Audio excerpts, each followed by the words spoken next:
Welcome back to the Gavel.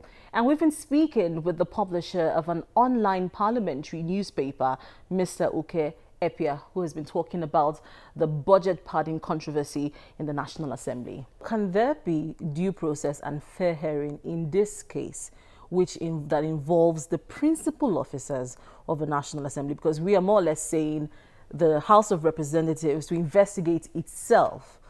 The principal officers are involved in these allegations. Allegations are being made against the principal officers. So we are saying the Committee on Ethics of the same House of Representatives to also investigate the same principal officers. Do you think justice and fair hearing would be achieved if this investigation is, first of all, done by the Committee on Ethics and Privileges? And I know Representative Abdul Mumin has actually even expressed this same worry. I'm sure that's why he is calling on the anti-corruption agencies from outside to come and investigate this matter. So do you think fair hearing and justice is something that will come out?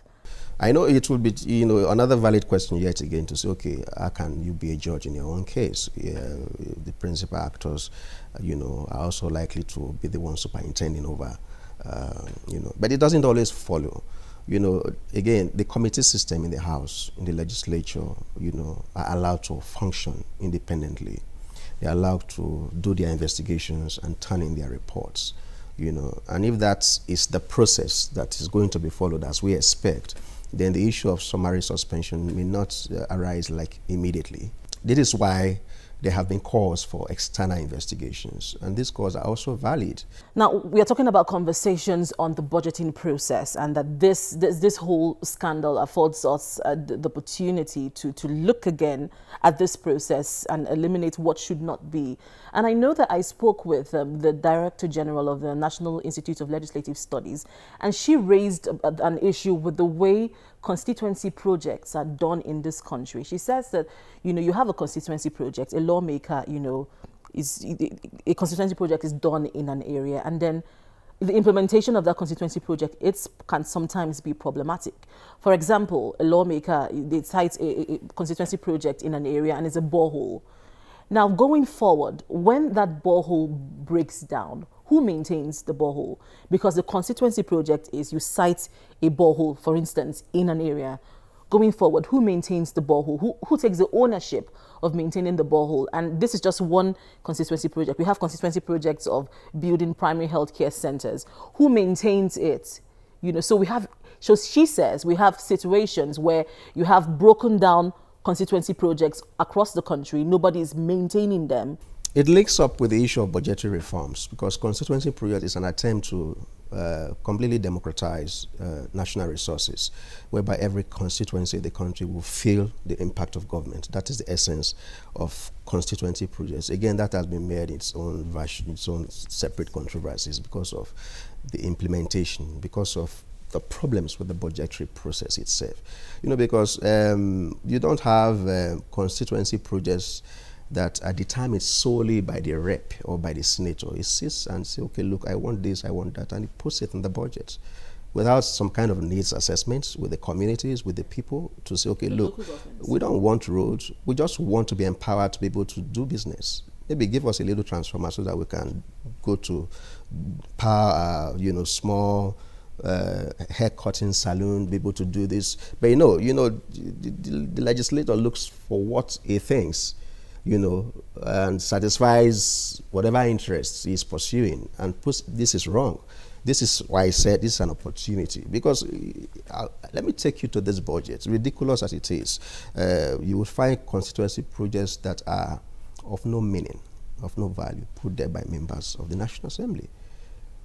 I stumbled into some which we reported on our platform. You have, constituency project as worship centers listed in the budget of the Federal Republic of Nigeria. What is the meaning of that? You have constituency projects like town halls. Town halls are listed as constituency projects.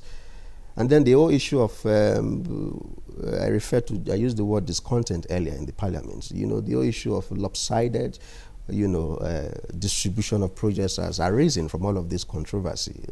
This person has got too much a pie and I have gotten just too little. So these are all issues that need to be reformed, whether we like it or not. So Constituency projects, yes, good opportunity to link it up with the budgetary process and ensures that both the budget office of the country, the Ministry for Budget and National Planning, good thing. These are all some of the minister will be at our colloquium. The legislature itself, civil society, watchdog. Here, everybody must sit down and say, look, we must have a template, for getting this budget to work for the masses, for the country, not just for a few privileged political actors. This is wrong. So yes, constituency projects, this is it. This is time to get all these reforms into one. Now this is where we call it a day on this week's edition of the Gavel. But before we go, let's go through some of the mails we received during the week. Now the first mail is from Fortune Are and reads, "The Nigerian legislators are greedy, most especially the leaders of the House. Most of them have been there from the past assemblies. Let them show us their constituency projects that have been duly executed and completed. They just get to share the monies and their duty to Nigerians have been done." Another mail from Benjamin Atanu Achimugu, which is on the topic of immunity for principal officers in the National Assembly. And he says, the majority leader, Honorable Femi Gbajabiamila, once again spoke as a true representative of the people.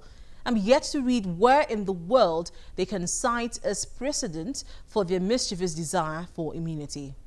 Now that's all the mails we can take today. Thank you very much for your mails and please keep them coming.